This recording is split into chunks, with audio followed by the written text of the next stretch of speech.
বাজি তো মারিব তোর মা বাজি যায় যার কিছু না যায় আর ওয়ারে তিনবার আই জানি তুই রয় তিনবার ফটিকছড়িতে পারিবারিক বিরোধের জের ধরে একজনকে পিটিয়ে হত্যার অভিযোগ পাওয়া গেছে। আর বাবার মাইজি আইদের কুনিয়ে কুনির বিচার চাই যাবো দুনোর বিচার চাই আর বাবা কিছু না করে আর বাবারে বিনা দুজে বিনা হারা নাই এর মাইজি দেয় আমার বাবারে মাইজি আর হুমকি দিকে আর বাইরে মারিব ওই যে দুরা বাপ দুজনের মারিয়ে যায়। জানা যায় 29 অক্টোবর বেলা 3:30টায় ফটিকছড়ি সুন্দরপুর ইউপির আজিমপুর গ্রামে পারিবারিক বিরোধের জের ধরে 70 বছর বয়সী বৈকুণ্ঠ চন্দ্রনাথকে প্রবাসী শুভকান্তিনাথ বেদম পিটিয়ে মাথা ফাটিয়ে দেয়। তখন তাকে মুমূর্ষু অবস্থায় প্রথমে নাজিরহাটস্থ উপজেলা স্বাস্থ্য কমপ্লেক্সে এবং পরে তাকে চট্টগ্রাম এভারকেয়ার হাসপাতালে আইসিইউতে ভর্তি করা হলে 31 অক্টোবর সন্ধ্যার দিকে বৈকুণ্ঠ চন্দ্রনাথ মৃত্যুর কোলে ঢলে পড়ে। আমার বাঘের মতো একটা ছেলের ওনার বাবাকে হারানো মানে কাম্য না। তিনি স্থানীয় জয়রাম মহাজন বাড়ির রমণী মোহন নাথের পুত্র। তার পূর্বের বৈকুণ্ঠের উক্ত ঘটনায় বৃহস্পতিবার 30 অক্টোবর একটি মামলা দায়ের করে। মামলার প্রধান আসামি শুভকান্তিনাথ ঘটনার একদিন পর বিদেশে পালিয়েছে আর ততক্ষণে মুমূর্ষু বৈকুণ্ঠ চন্দ্রনাথ পরপারে পাড়ি জমিয়েছে। সবরে বিদেশ দেবে যে কোনো সাহায্য করছে কোনি সবু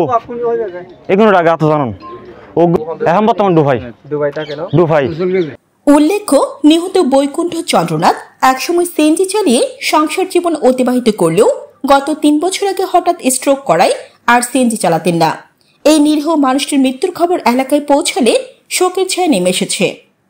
আমি বৈকুণ্ঠ দেবনাথের ছেলে যে মৃত্যুবরণ করছে। আমার বাবা কোনো এরকম মানুষ ছিল না যে মানে সবার সাথে যে খারাপ আচরণ করবে এরকম। যে দিন বুধবার বিকাল 4টার দিকে আমার বাবা এখানে ঘাটের মধ্যে বসেছিল এই জায়গায়, আর এদিকে আমার একটা পিসে বাবা ছিল। তখন কথা কাটাকাটির মাধ্যমে মানে কথা বলতেছে ওরা দুজনের মধ্যে। তখন ওনার ওয়াইফ আর ওনার ওই শুভকান্তিনাথ এসে আমার বাবাকে মানে একটু দস্তাদস্তি করে। তখন সে মধ্যে আমার মা ওই জায়গা দিয়ে নিয়ে যায়। নিয়ে যাওয়ার পর মানে আমার বাবাকে সরিয়ে নিয়ে যায় আর কি। তখন উনি আমার মাকে মানে উনি দূরে গিয়ে আমার মাকে সরিয়ে দিয়ে উনি আমার বাবাকে ধাক্কা মারে যে মানে একটু সেন্সিটিভ জায়গায় আর কি। তখন ধাক্কা মারার পর আমার মা একদিকে পড়ে যায়। তারপর আমার বাবাকে ফেলে দেওয়ার অবস্থায় আমার বাবাকে এরকম পা দিয়ে মানে মুখের মধ্যে আঘাত করছে। তখন আঘাত করার পর আমি তখন ছিলাম না, আর মাথার মধ্যেও উনি হাত দিয়ে খিল করছে। তখন আমি ছিলাম দোকানে, মানে দোকান আমার বৌদি আমাকে কল করছে। আসার পর দেখি আমার বাবার এই মানে অবস্থা খারাপ। তখন আমি ওনাকে কি করব কিছু বুঝতে পারতেছি না। তখন আমি ওনাকে যখন কিছু করার জন্য যাচ্ছি, তখন আমাকে মানুষ নানানভাবে মানে করতেছে, বাধা সৃষ্টি করতেছে। যখন আমার বাবাকে আঘাত করতেছে তখন সবাই দাঁড়িয়ে যাচ্ছিল, তখন কেউ দেখে নাই, মানে আমার বাবাকে সরানোর জন্য করে নাই। তখন আমার বাবা মুখ দিয়েও অনেক ব্লিডিং হয়েছে, মাথার মধ্যেও অনেক মানে রক্তক্ষরণ হয়েছে, কিন্তু সেগুলো তো ফেটে না যাওয়ার কারণে মনে করেন সবগুলো ভিতরে ছিল। তখন আমি এক প্রকার নাজিরহাট মেডিকেলের মধ্যে জেলা স্বাস্থ্য কমপ্লেক্সের মধ্যে নিয়ে যাই। তখন ওনারা ওখান থেকে একটু পুলিশ কেস হয়। আমার বাবা মারা যায় এভারকেয়ারের মধ্যে, হ্যাঁ আউটটুটের মধ্যে। এখানে কুশি করছে, এখানে মাথার মধ্যে করছে। আমি বিচার চাই, আর কিছু চাই না। আমি একটা ছেলে হয়ে আর কি চাইতে পারি। উনি শুভকান্তিনাথের স্ত্রী, ওনাকে অ্যারেস্ট করা হয়। ইতারা দুজন বৌরি হতাহর এখন আই আসি ভৈরম তুমি আই নাই ঘরত দিয়ে গই এখন ইতারা হতা হইতে সবু হজে মাগির ভুয়া হয় যে সবু দে মাগির ভুয়া হয় তুই আর গাল খেলে দিস বুলি হয় তাই চাটা ঠিক আর যাটা ঠিক তুই আই গিয়ে টেকাই আর এবারে ওই মাথা লগে গই এই বকুন লগে আসা দেখাই আর লগে গই দেখাই দিকে নিয়ে গই আর সবু আলো জাটা করে আর তো বিশ্রী বাসা গজি যায়, বাসার কোনো তুলনা নাই। হয়তো তুই বুড়ো জামাই হয় যে ভোর কাঠ বসি গিলে হয় যায়, মাই বসাই বেলা বসি জানা হয় যায়, তোর গুন্ড জামাই বেড়াই খুঁজে গিলে, তোর বুড়ো বেড়া বেড়াই খুঁজে গিলে এলে যাবে আমি মারি ফেলিম তোর জামাই তোর জামাই মাঝে তোর হুয়ারও মারি ফেলিম, হজে একজন মাঝে দুজন মারি ফেলিম, তোর হুয়ারও মারি ফেলিম। এই সব হদ দে আর জামারে মাঝে আর হুয়ারও মারি ফেলাই ওই মাথা দিয়ে আর দেখাই এরি বেড়ে লগে আই নিয়ে কি যে হদ্দুর গাইয়ের এবার একটা লুকতি এড়িয়ে এইটা তুন দূরে যায় আর এক ফাঁকার মারলু যে আর বহুত দূরে ফেলা দিয়ে তারপরে এটা মা গেছি ছোড়া ফেলাই এটার মারও ফেলা দিয়ে আরও ফেলা দিয়ে তারপরে এটা এবার দুম করে লাঠি মারিয়ে ফেলাই আর মাথা বেড়া বেড়া উঠছি বুক বেড়া বেড়া উঠছি আসিলাম আই উড়ি দেখিছি এবার মাথা কি হয় নতুলের রক্ত গালে রক্ত চলে যাইছি কি হয় নতুলের বলতে আই ডাক্তার লাই দূরে দূরে করে আই শিখে খাঁদি যাওয়া যোগ্য ডাক্তার ডাক্তার দেখতো না ভাই ডাক্তার আইসি ওই বিজ্ঞানাথ আইসি মন্টু আইসি সঞ্জয় আইসি তার আগের দিয়ে সাইয়ের যারে তুলি গরম নি গরম না গরম দি যাই তো কিছু না হয় তারা তিয়ার মারলু কিলে খালি যাই তারা কিছু না হয় তিয়ার মারলু কিলে আজ আই খুনির বদলে খুনছে আর জামারি যে মারজি আর যে আজি জঙ্গ জানছেন দূর কয় কইছি আই খুনি যাই আজি তোর মারিব তোর মা পাঁচি যায় যার কিছু না যায় আর ওয়ারে তিনবার আই জানি তোর ওই তিনবার তারিতে এলে আজ আজি আই আর কিছু না যায়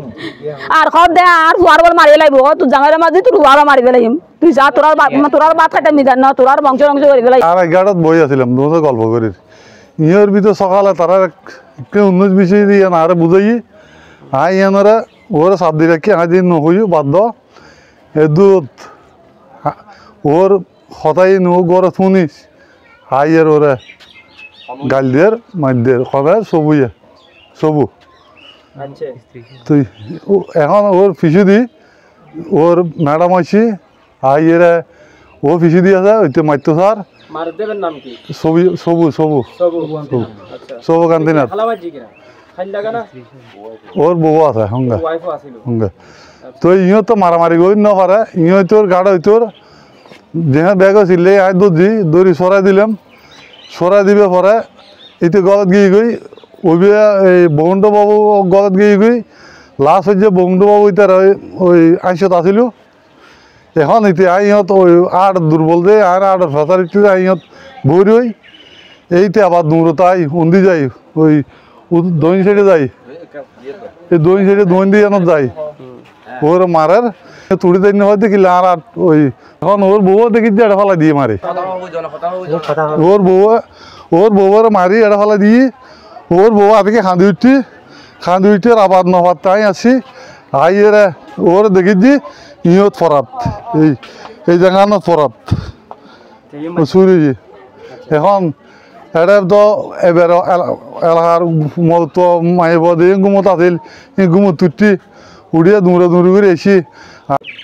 আমি আসলে বৈকুণ্ঠ দেবনাথের শালা ঘটনা হয়েছে যে ওনাদের যে পারিবারিক যেটা এই বিরোধ এটা নিয়ে থানার মধ্যে একটা কি অঙ্গি নেওয়া হয়েছে যে মানে ওরা কাজ করার সময় ওরা বাধা দেবে না ওরাও কাজ করার সময় ওরা বাধা দেবে না এগুলো দুজনের মানে আবাস হয়েছে একটা এটা কত তারিখ 3 মাস আগে মনে হয় হ্যাঁ পরিচয় জানাতে এটা ওরা অভিযোগ করছে মানে সবুজ বাবাকে অভিযোগ করছে অভিযোগ করার পরে থানার মধ্যে ওরা দেখানোর পরে ওরা একটা ওই মীমাংসা হয়েছে মীমাংসা হওয়ার পরে 3 মাস পরে এই ঘটনা করেছে একই অভিযোগে না এটা তো কোনো আর অভিযোগ না আমার বড় বোনের সময় এখানে বসে গল্প করতেছে ওই অতর্কিত ভাবে উনি মারছে না ওই সময় তো বাধা দেওয়ার কোনো কথা না অন্তত আপস হয়ে গেছে বাধা কি জন্য দেবে 3 মাস আগে সবকিছু শেষ হয়েছে উনি বিদেশ থেকে আসার পরে এই প্ল্যানটা করছে মারার জন্য এটা হচ্ছে পরিকল্পিতভাবে করছে আর খুনি তো চলে গেছে আমরা এখানে কেসগুলা মানে প্রক্রিয়া করতে করতে ওই ওরা দাইছে ও ডুবে চলে গেছে আঘাত থেকে পরিকল্পিত মানে ওনাকে মেরে ওরা চলে যাবে মানে এক কদিনই তো হঠাৎ করে টিকেট করতে পারে না এটা আমার বোন যেমন তার পাবো না উনি তো খুন হয়ে গেছে মারি ফেলছে আমি তো খুনির সর্বোচ্চ শাস্তি হোক ফাঁসি হয় কারণ অনুগ্রহ নিরীহ মানুষকে ওরা এরকম করে মানে জলচিন্তা মানুষকে মারি ফেলতেছে এরকম ফরিস্টের মারির মধ্যে এরকম অহরহর ঘটনা করে অরহং করতেছে তাই আমি চাই আর কোনো করানোর জন্য মার বুক খালে এবং আমার বাঘিনের মতো একটা ছেলের ওনার বাবাকে হারানো কারণ মানে কাম্য না আজ হিসেবে আজ যেটা হঠাৎ বস যাত্রা দেয়া করছি আই হর রাখি নেওয়া পারি অনা যায় রে খারা খনে মারে দেখুন মাইতো স্যার আনি মাইতো স্যার যারা তনা মারে এত না মারে তাই যাতে তো সরাইন সরাই তো মাইতো চাইলে সরাইন কেন মানে কিভাবে আর লাগিয়ে হার লগে আদিয়ার মাইতে সাজে মাইতো সাথে অনর ফয় ন দিয়ার মাইতো সাথে তো অনর সরাইতে লাগবে সরাইতে লাগবে এক মানুষ বেগুন দিয়ে কি আর সরাই কোন কি আর সরাই বেগুনের হয়ে যায় কাদর কি আর ধরে তাহলে এই ছুরি কেন সরাই ঘরে কেলে এসে বউ হতে টাইলে টাইলে এসে আর দিয়ে জালার গালদার আর বেশি আর জালার গালদার দিয়ে ইটেকাল ইটেছি আই দুন দিয়ে মারে দিছি এখন মা তো অনর দৃষ্টিভঙ্গি তো এখন তো অনর ফদুস আছে কিনা আর পুরো দোষ আছে আর পুরো দোষ এখন ফর কি সন না তারা তো ফর বিছে স্যার ফর বিছে সাইজ অনেক কি সন আই সাইজে নিজের ফর বিছে দেখা কেন না দোষ যত যা বিছে চান না আর বহু দোষ আর বহুত দ্বারা আর হই কথা কইতে অনর ফর বহুত দ্বারা আর বহুত দ্বারা আর বহুত ন দ্বারা আর বহুত ন দ্বারা আর বহুত ডাকি দি বহুত ডাকি দি আর হইতে কুম পাতলা হইতে যায় এ মা হদে বে জামা দি বলে বকু ইয়ার সবুত বাকু দি বলে 4 লাখ টাকা ফাটাই বউ হদ থানার মধ্যে 3 লাখ টাকা দিয়ে হয়তো আর টাকা দিয়ে হয়তো তারা হয়তো বস গজি হয়তো মানে চিকিৎসা করে তো আর তখন টাকা না দে টাকা দিয়ে খারে কেন তদন্ত করে আসামি এর টাকা দিবালা কেন যায় কেন হই আসামি তো পুলিশে তো আর ইবে হারে দিয়ে টাকা হারে দিয়ে তারা টাকা আরলে মানে কি বেজুত বানাই ফেলা খালি টাকা দিয়ে দেশ দুনিয়া বেকু দিলে রে যায় আর বলে টাকা দিয়ে 5 লাখ আর কোন টাকা যায় ওই রুবেলে টাকা দিয়ে বিলিম জিম পেমেন্ট গজি ও না দি ফেলাইতাম রাজি হই এখন 1,85,000 টাকা খরচ হই পেমেন্ট করতে দেয় না যে দেয় নাই খজা